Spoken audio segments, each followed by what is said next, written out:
Do not talk to me about K-drama squad goals until your squad has run a country together.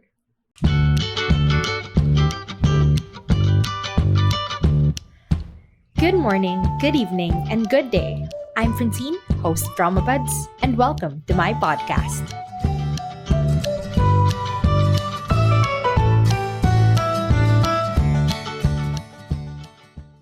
So hello everyone. Welcome to the first episode of season 2. We've finally begun. I have rested. I have more time to watch K-drama. So hopefully things work out and I get to review more shows or, try out all the new segments and ideas I've thought of during the break. So our first show for this season.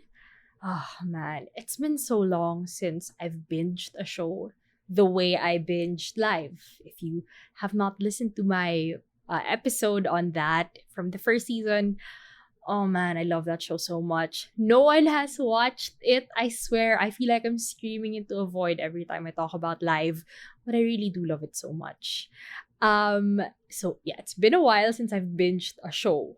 Like live, I watched it in 3 days. I slept late. Or I spent the whole day watching. Essentially, I woke up at 10 a.m., 11 a.m. Good enough for me. And then I just woke up, watched, slept at 2 or something. I don't know. But that consumed 3 days of my life. And it was totally worth it. And now I've experienced that once more. And I've experienced it in Designated Survivor 60 Days. This is now my top K-drama of the year. I'm serious. It beat Dear My Friends and Live and Arthdal Chronicles, right? That's saying everything. So yes, it's a remake of the US TV show Designated Survivor, and the 60 days part will be explained. So what's the basic premise of the show?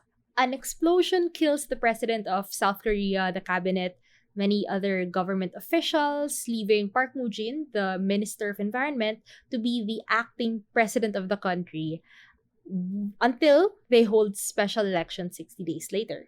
60 days.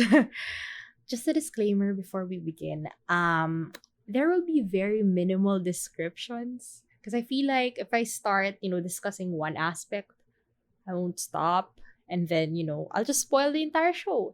And it's an experience. I really feel like this show is a wild ride that I was so invested and I couldn't stop, right? I was so into it. And I think that's something that people should also experience. So yeah, I won't spoil it because I'm also assuming that a lot of people haven't watched it. I mean, hey, look at me. It took me over a year to discover the show and then finally decide to watch it. Right? So now I love it so much. So I'll just assume that people haven't watched it and try to spoil as little as possible. So let's discuss the plot and the characters. Our main character is Park Moo-jin, played by Ji Jin-hee.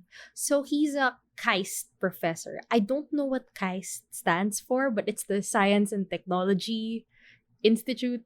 I'm pretty sure the IST stand for those 3 things. So he's a science guy. You get it. He's a chemistry professor, formerly, who was appointed by President Yang, the current president, to be the Minister of Environment for the country. Okay, but even though he's a minister, he's not at all interested in politics. Just focusing on the science and, the data-based policies. He's that kind of guy, which is great. However, he's fired from his position because he refused to just let something slide. I don't know, something about imports for the US. It was going to increase carbon emissions or something in the country. I don't know, I forgot. but yeah, he refused to bend on that. So okay, President Yang respected it, followed him, but he also fired him. And that was on the day of the address of that speech in the National Assembly. And so, he's fired. He's about to go home with his family. And then on that same day, the National Assembly is bombed. And the president and his cabinet are all dead. And Park Moo-jin becomes the acting president for 60 days because he's the only member of the cabinet who's left, and his like termination wasn't finalized by the time of the by the time President Yang died. So there's no proof that he was ever fired. So I mean, I guess he has to be president now. It's ridiculous. It's such a ridiculous situation. But this time it's not a comedy. It's serious stuff. Now his journey is really one, keeping the country afloat. Like, just keep it alive and independent. That's good. He has to survive the political landscape, right? As an independent party who doesn't side with any of the big political parties that are all vying for power. And he's also going through a personal journey of growing more confident in his leadership and opening up to the possibility of greater ambitions while still holding on to his principles. Okay, I'll talk about him later. I love him so much. Okay, next main character is Han Joo-sung, played by Ho Jun-ho. He is the chief presidential secretary to President Yang before. And he spent the last 30 years of his life building Yang's career until he became president. But, they ended with single-digit approval ratings, as a president. And in a way, he's here to guide Park Moo-jin at the start, to keep him in line and to make sure that he upholds the policies and the principles that President Yang put in place. Because, they spent so much time working on their policies and their projects and their initiatives. And it can't all go to waste just because President Yang is gone. Like, the job of the acting president is to maintain the status quo until they're able to elect another president. So, Secretary Han is, the one who tries to keep that the most. Of course, as the most loyal to President Yang.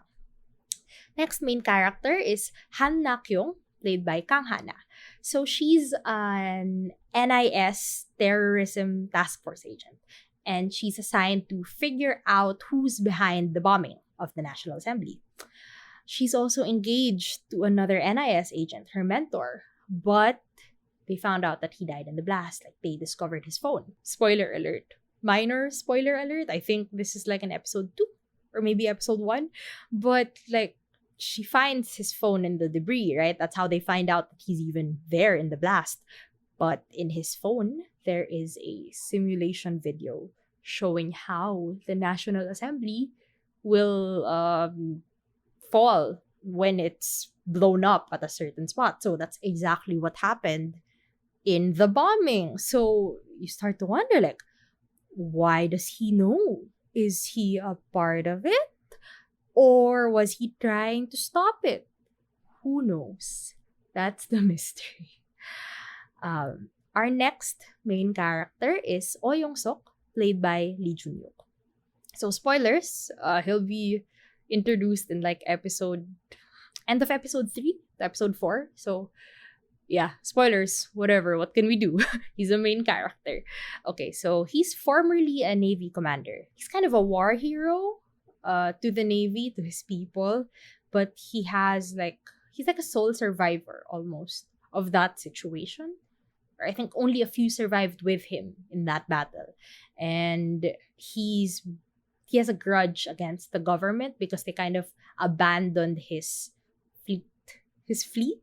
ship, I don't know, during that battle. So after that incident, he decided to become an assemblyman, but he's independent. He's not with any political party. And yes, during the day of the blast, he was there. He had to, attend the address. And then he's the only survivor of that blast. Everyone else died, but he was the only one they found, among the debris. And so he's seen as a miracle by the public. He gives them hope that, maybe our loved ones are alive in that blast. It's possible. If he's alive, they could be alive too. So he's their hope. He's their miracle.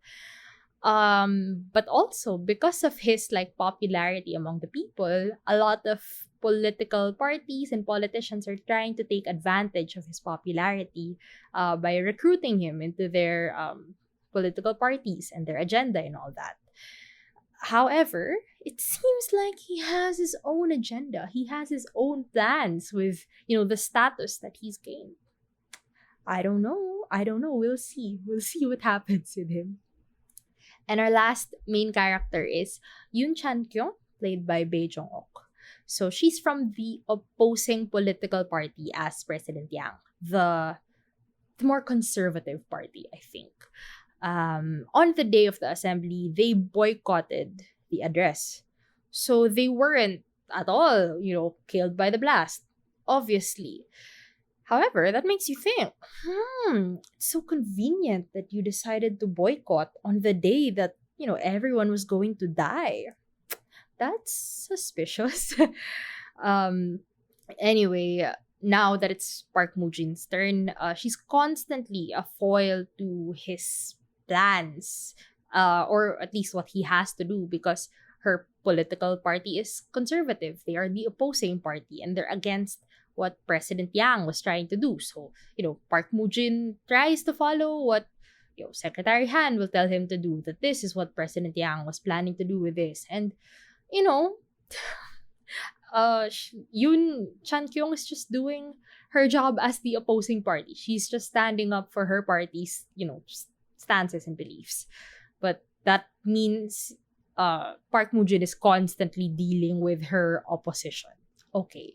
So these 5 are the main build, like the top build characters, but I would like to give a special spotlight to Park Moo-jin's secretaries in the Blue House, because I think they're all very important. Let's just give a little spotlight to them. I can't describe all of them, but we'll get there. Okay.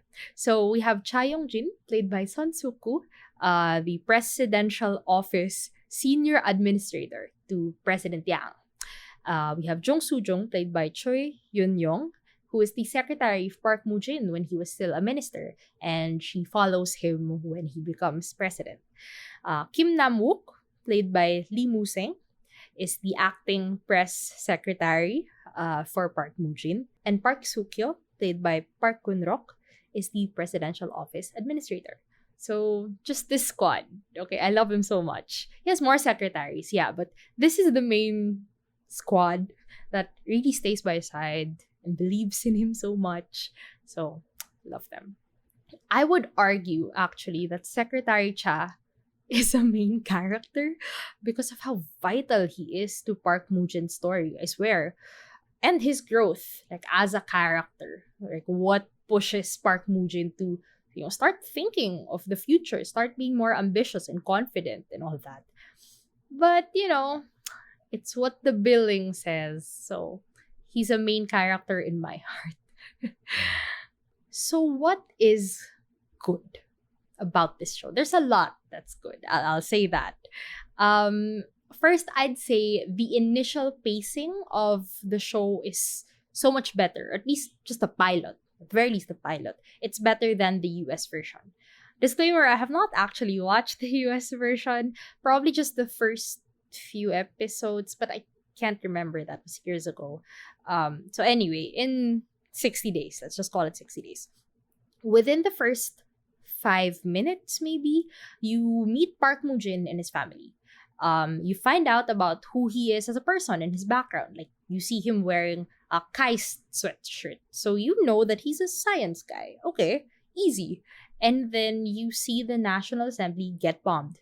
Within the first 5 minutes, everything, well, not everything, but a lot of it is established already. And I was so amazed. Like, I thought we were going to go straight into, him being ushered into the Blue House and, saying his vows to be president or something. But okay, they didn't go there. They went for a flashback. I was a little disappointed that it would get, much slower after that. But I actually like the flashback here. Because unlike the US version, they spent the entire first episode in the US version setting things up, and then at the end of it, the National Assembly gets bombed, and his counterpart in the US version is like watching it on TV or something. And so, like, it's a more linear way of telling the story, which of course makes sense. But here's the annoying thing. It's like, we know the premise of this show. Even in the US version, of course, they had to put out a synopsis of the show before releasing it, right?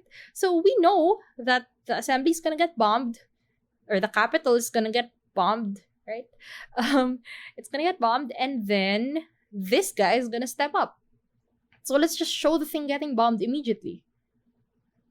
I really like how the Korean version did it. Like, we're not gonna take, the entire episode to show what's going on and then get it bombed. Like, no, it's bombed. But let's go back and figure out why this is such a big deal. So, I have to bring this up. Sorry, I was about to not bring it up, but... So, does anyone remember Sisyphus the myth? I don't want to, but I barely watched it, so I'm surprised I even remembered anything. Okay, so Sisyphus spent how many episodes establishing that this is a time loop show?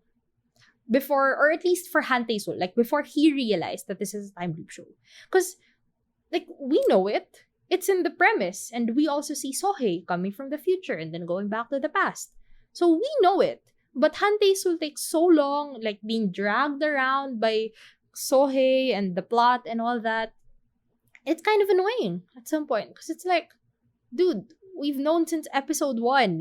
When are you going to figure out and then start having some actual agency in this show? Start actually doing something about the situation. You're just impacted by it, but you're not like an active agent in it because you don't understand what's going on. That's why it takes so long to establish not establish his character, but establish what he's actually going to be able to do for their own survival and all that. So, yeah, it's really annoying when the show takes so long setting itself up and Designated Survivor does not fall for that. It just sets it up right there. And then it goes back. And I like how it goes back because the flashback part just shows you how ridiculous it is that he ended up becoming acting president because he coincidentally got fired that same day. It's ridiculous, but he has to deal with it because that's how things turned out. So I like how they initially established it and then they went back and showed you that this is not something he wanted at all.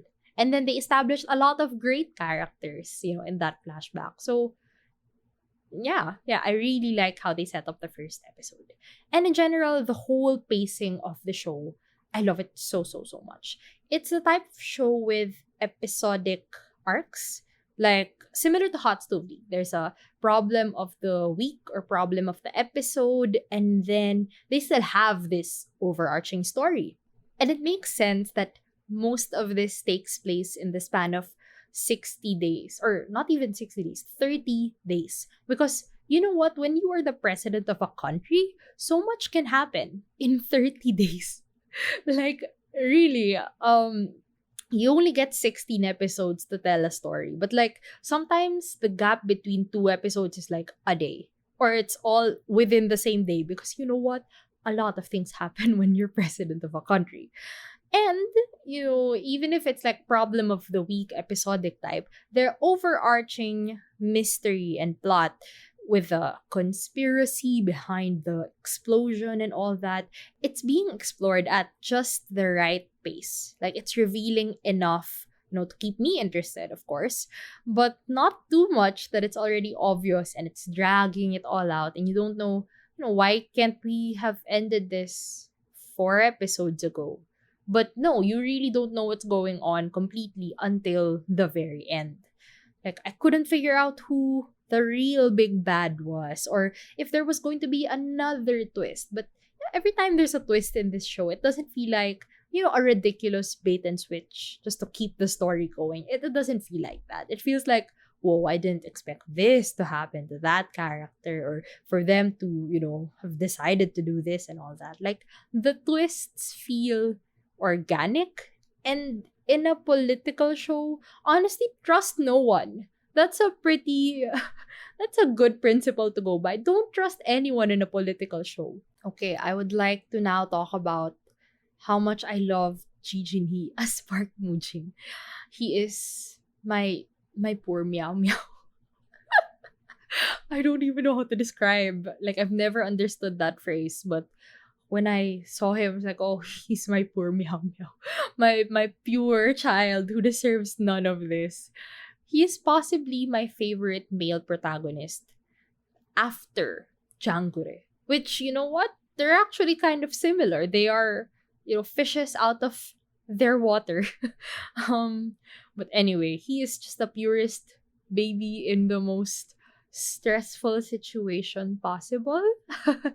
And he's just trying his best, guys. Similar to Jangure. He's just trying his best. Let's all leave him alone. And even when Park Mujin is so idealistic and he trusts everyone in a political show where you're supposed to trust no one, Park Mujin, he almost seems stupid, right? And so naive and so idealistic. And you think you know better than him. Obviously, you do. You're the audience. You're, you know, kind of omniscient, but not really. um, Even if you get kind of annoyed by that, by his characteristics, you can't help but want him to succeed. Because of course he has to. He is running the country. If he messes up, I don't know, they might go to war or something, or he might get assassinated, impeached, whatever. You know what? Even when he wins, quote unquote, it never feels like a win because his problems never run out. He never runs out of things to deal with. When he deals with one thing, another thing is just coming right up. And similar to Hot Stove League, like the transition from problem to problem feels organic because I feel like we kind of established a little bit of why this problem, happened from the previous episodes. And like, yeah, one by one, his world becomes more and more complicated and difficult to deal with. This is the importance of having stakes in a show or stakes for a character. Because no matter what you personally feel about a character, if the stakes are high for them personally or for, the people around them or God for their country, if the stakes are high for the country, you have to root for them, right? You cannot want someone to fail when their failure will lead to war and death, right? This is kind of how I felt about teacher Kim Sabu from Dr. Romantic. He's also very idealistic. He's so sure of himself though, right? So overconfident at times, so arrogant sometimes. He'll antagonize anyone if they don't believe in what he's saying because he knows his stuff. He has the specs and the experience to show for it. But most importantly, he's doing this to save lives. And I can't argue with those stakes. I can't want Kim Sabu to fail because that will mean someone will die. And I don't want to be that person. Right? Anyway, back to Ji Jin Hee. His portrayal, even his face, his acting, he just comes off like as a super righteous, upright, eager to do the right thing always. He's awkward at times. You're kind of expecting him to mess up. And sometimes he really does. But when he succeeds, like, the only thing I always saw in his face was just like the relief. And also, more importantly, the gratitude.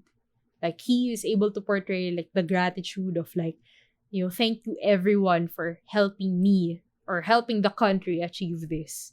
Right? For protecting our people, protecting our nation, what all that. Like, he portrays all of that so well. I think what really made me love this show towards the end is the squad of it. Like, this to me is squad goals. Do not talk to me about K-drama squad goals until your squad has run a country together. Right? No. This is squad goals. Because at first, like, Park Mujin is filling the shoes of President Yang. Right? He's not president material at all at the start of the show. At first to them, Park Mujin is just filling the shoes of the president that they actually chose to serve. Right? He is not their president. And, there's this new guy who was no experience, and is independent. Like, he's not even in the political party of our president, which is a little scary, I guess, because they don't know if he will side with what President Yang was pushing for, what he believed in, right? And so all their hard work for the past few months or years could just go to waste because their president won't continue those initiatives, right? So that's a lot of uncertainty. I understand that. But slowly, Park Mujin proves himself to them, and they start to believe in him and have hope that, he's the leader that they've been waiting for, that it's worth it to fight fight under his name or something. President Yang's term ended so pathetically and so suddenly, and now Park Mujin is here, and he has the principles, the momentum, and most importantly, the approval ratings to possibly make a great president. You see all of these people now working so hard, believing in someone, hoping to make this work this time. Is that not squad goals? And what's interesting is that you don't really see much of them outside of their roles in the Blue House. But you don't need to. Like, you don't need to know everyone in their family and their backstories, because you can already get a grasp of who they are and how they are just through their actions and their dynamics with each other. Very similar once again to Hot Stove League. That's how the characters were developed in that show. You get a little background, yeah, but we don't need to know everyone in their family, their friends, their backstories, their tragic whatever experiences. Like, no, they operate in work, and you know enough about them through that. Yeah, sure, some of them have a little more background than others, yeah, but all you need to do is see them in action to know who they are and how they work with each other. And yeah, they make a great, great squad. I swear, it's so worth it to see them slowly getting closer and slowly believing in Park Mujin more. I would like to give a special shout out to Secretary Cha. Hello. I mentioned that I think he is so vital to Park Mujin's growth, right? At first he seems like a complete douchebag. The type to only care about, approval ratings and getting what he wants. The smart, competent asshole. That's his character, right? But then you realize he's actually a principled person. Like, he believes in things, he wants what he thinks is best for the country, for the person he's serving. He's just smart and a little cutthroat, I guess, because he believes in the people he serves so much and wants them to win so much so that they can have the authority to do what they want to do, which he believes is good for the people, for the nation. He served President Yang for so long and had so much hope for him. All for that to come literally and figuratively crashing down. Right? And now he's looking for someone he can believe in and someone who knows how to win. Like, that's his number one criteria. Because he doesn't want someone who's going to go down as pathetically as President Yang did. And because he has, the propensity to get involved with the wrong people, like, you wouldn't be surprised if this guy makes shady deals.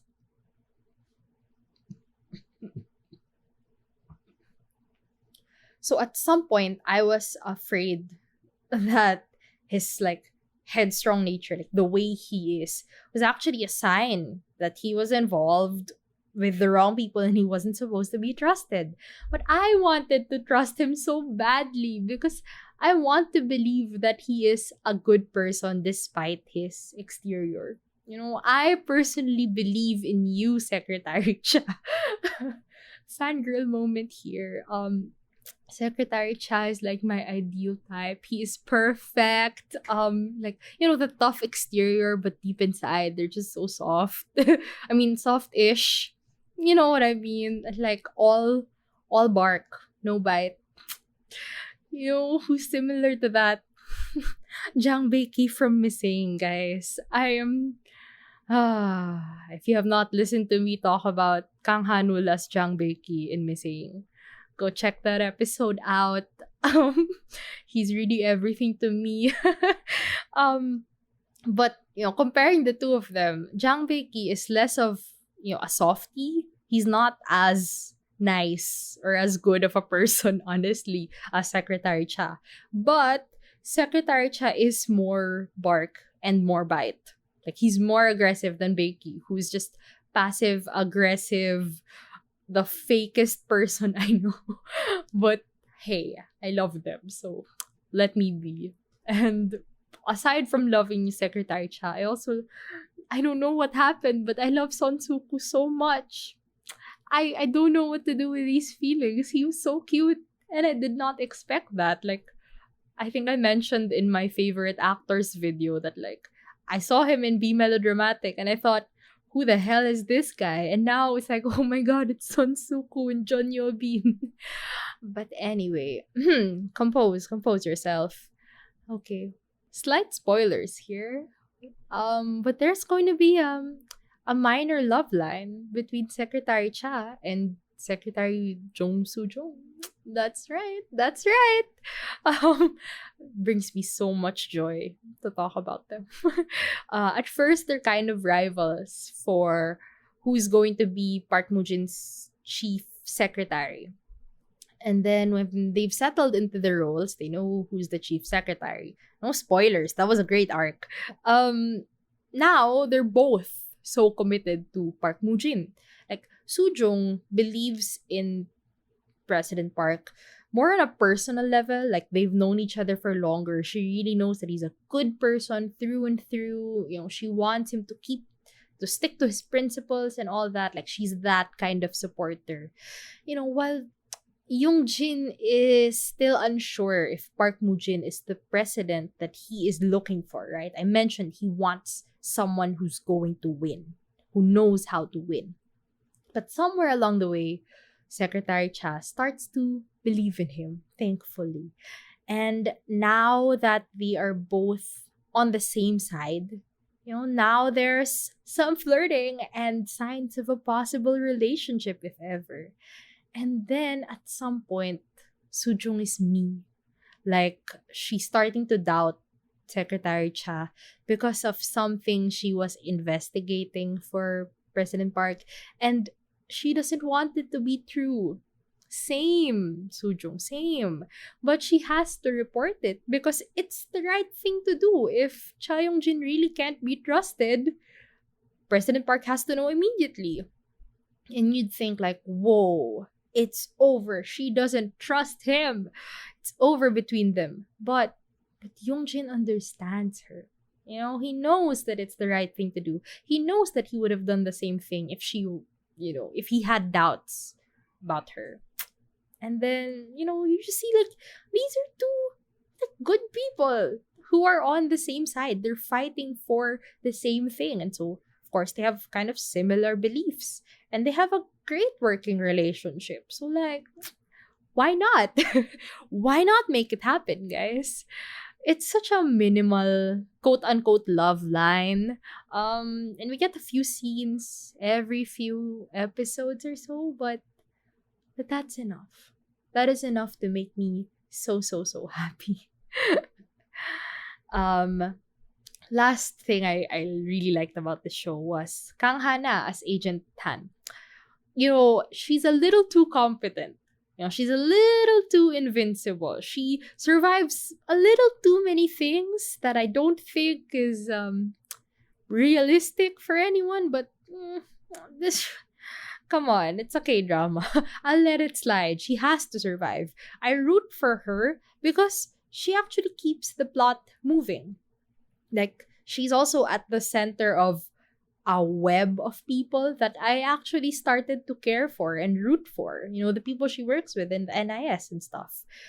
Even if her plot, like what she's dealing with, is kind of the overarching story, even if it doesn't intersect much with the problem of the week stuff in the Blue House, I don't really mind because she's not dealing with a subplot, right? She's dealing with the most important plot, technically. Um, it's the overarching plot. She's trying to solve the mystery of who's behind the bombing. We need to see what she's discovering. We need to see what she's doing because she's definitely gonna come back to help Park Mujin figure all of this out. And you know what, Kang Hana's portrayal of Agent Han, no, she's not the best actor for her age, right? She's not. But I think she deserves better roles than what she's been getting recently. Ahem, ahem. Um, and I think she deserves lead roles by now. Right? I've been seeing her in like second lead or even just supporting character roles since Scarlet Heart. So where is the lead role for Kang Hana? I would also like to give a special shout out once more to Lee Jun-hyuk as Oh Young-sok. Because he portrays him with, of course, such charm. Like, the face is the charm in itself. It's enough. But really, like, he's so ambiguous, so mysterious. Sorry, I think mysterious is the better word. You know, I couldn't grasp his character at all. And that was the point of it. That was the point of his character, that you're not supposed to fully understand what is he really fighting for? Who is he really fighting for or fighting with? Who knows? And you know how some actors or some characters, they're ambiguous, like you don't get who they are supposed to be. Like, what is this character? Is this character playful? Are they arrogant? Are they witty? Are they dry? Like, are they playful or are they like serious? And you can't even get, because like maybe the lines are playful, but the delivery is serious. So it's like, what is this character supposed to be? That's ambiguous because the actor is unable to portray what the character is supposed to be. But mysterious is such an interesting like nuance on that. It's like you also can't get what this character is supposed to be, but isn't that the point of the character? That you're not supposed to get them until, I don't know, they finally explain themselves? So yeah, Oh Young-sok was mysterious in the best possible way. And I think Jun-hyuk did a really good job with that. Like, he was very, calm, sophisticated sometimes, but you could see this like hard edge on him whenever he talked about his experiences in the Navy. And then there's also times when he just explodes, right? And so you kind of feel like he seems a little more helpless than I expected. Like, it doesn't seem like he's as in control as I thought he would be. It's fascinating. I really liked his character. But talking about him, I have to get to the bad parts, or the parts I didn't super love about this show. Hello everyone, editing Francine here. I'll be giving major spoilers, so skip to 40:23 if you want to avoid those. Thanks, bye. Okay, yeah, spoiler alert. Sorry. So what I really didn't like about this show is that Oh Young-sok just died and then he's gone. And like in general, like how he's treated by the show. Like, first of all, he's introduced 4 episodes in technically.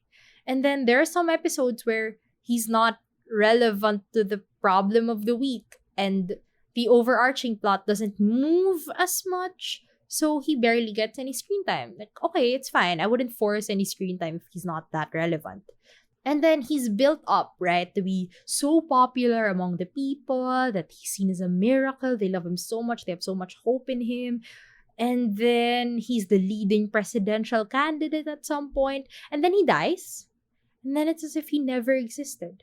And yeah, I think they revealed to the public that he was part of the conspiracy behind the bombing. So, okay, I get it. Public opinion on him would have dropped. But I would have thought his death would have farther reaching consequences than just, oh, he died, they said something about it, and then they never talk about him ever again. The entire time, he's built up to be a big villain, but it turns out he's just a pawn in the grand scheme of things. And you know what? thinking about it like that, maybe that's why he's treated like that in the actual plot, like in the story of the show, and in the show itself, like the structure of it. Why he only shows up when necessary. Why he's not like constantly there antagonizing Park Moo-jin. Like, because he's just a pawn. He's not meant to be the big, big bad that they're going to confront. And so when he's not necessary, the big bad tosses him away, or the show tosses him away. So, in a way, the show treats him the same as the plot did. You get what I mean. You get what I mean by that. Okay, another criticism I have of the show is that the writing is so much stronger at the beginning of the show, the first half, and then it gets slower and weaker towards the end. It's like the first half of the show, we could not stop watching. I swear, 4 a.m. We could not stop. Or it's like, at some point, we stopped halfway through an episode because like, I can't do this, I need to sleep. But we could have kept going if we had the energy. Even if some episodes were an hour and 20 minutes long, like, it was fine. We barely felt it because they often like resolve plot lines within the episode, right? It's kind of a problem of the week episodic type. And so they needed that time for really big, intense stories with a lot going on. That's okay. It was just so gripping, the first half of the show. And then in the second half, there were episodes that we could identify were slower and weaker. Even if the runtime was more or less around an hour by now, it still dragged at some points, and it got a little repetitive, like the episode structure. Like, okay, they encounter problem. Okay, they try their best to deal with it, but they just keep dealing with problems and all that, and then it seems like they're going to fail at the critical moment, but then somehow they win, and then it flashes back to how, Park Moo-jin or someone in the team like talked to someone or did this or that, and then they managed to convince someone to do this and get their way, and then they go back to the present, and then yay, things are resolved. But then new problem. I don't actually know if it's draggy, but it slows down a lot and it's less gripping. It used to be super tight, like no filler scenes at all. But in the second half, I started noticing some filler scenes. And in a way, it still contributes to the development of the characters. And I'm invested in the characters, right? I care about them. I love them now. They're a squad to me now. So I still enjoyed it. But it's filler. Right? You know that it's not really contributing to the plot. It's kind of like how in Hot Stove League, Nam Gongmin's character got some subplot about his child. I think they had a miscarriage. His wife had a miscarriage or something. Like, he suddenly got that plot line. Then he held a baby and cried or something. It's like, okay, that's the only time we ever saw his backstory, aside from his brother. And then, okay, we never did any more backstory after that. It's kind of like that. But okay. And lastly, there were several plot holes or like unanswered questions at the end. In general, the ending felt a little bit anticlimactic. And, they made it seem like the true big bad is still out there. Like, the people who weren't arrested or killed or something, like talking to another big bad, and it's like, I wonder who the real villain of the story is. But story's over. What can we do? I don't know if they did that in hopes of getting season 2, or because that's kind of the moral of the story, right? There will always be influential people who want this kind of chaos for their own benefit. So it's not just one person who's really the VIP, who's really the big bad of the show. It's like a lot of people have vested interests and we want to maintain this system. right? To maintain this level of chaos so that they can benefit from it. And so they will never run out of a VIP. They will never find the most powerful person, and then, by doing so, they will root out all the evil in society or whatever. Like, it's not gonna happen. I don't know, maybe that's the moral of the story. So that's it for me today. Despite the flaws that I mentioned, I still consider this to be my favorite K-drama of 2021 so far. I swear, it's not my usual type of show. We know this. I love slice of life, slow shows, just getting to know all the characters for 16 episodes straight. But the fact that they managed to endear me to these characters without being such a character-heavy show, like being so plot-heavy, really. The fact that they did this is a feat. It's an accomplishment. Like, congratulations. 60 days. That was amazing. As I was writing this outline and then I realized all the Hot Stove League comparisons I made, this is, in fact, political Hot Stove League. Right? You have the underdog coming into a world that he's not super familiar with, and then his team is all like more passionate about the cause than he is, but they have to support him because he is their leader at this point. And then slowly he starts to show his strengths in the position, and then they start to believe in him and believe in what they're fighting for. And then, yeah, it's political Hot Stove League. So if Hot Stove League is a sports anime in K-drama form, if there were a political anime, this Designated Survivor 60 Days would be its K-drama form. Designated Survivor 60 Days is a political anime. To me, this show is proof that Korean remakes of US TV shows and movies like 18 again, they're always better because they're not focused on spreading this plot out to as many seasons as possible. It's not really about longevity of the story. It's just about telling a good story with your 16 episode, 20 episode limitation. And this show is even more insane for having an in-world limitation of 30 days. Right? They totally limited how much time they had to tell a tight story. And I think they did really well in that endeavor. Honestly, I do want season 2. I do want it, but I just want Park Moo-jin to run for president and then have his whole squad behind him. I love them.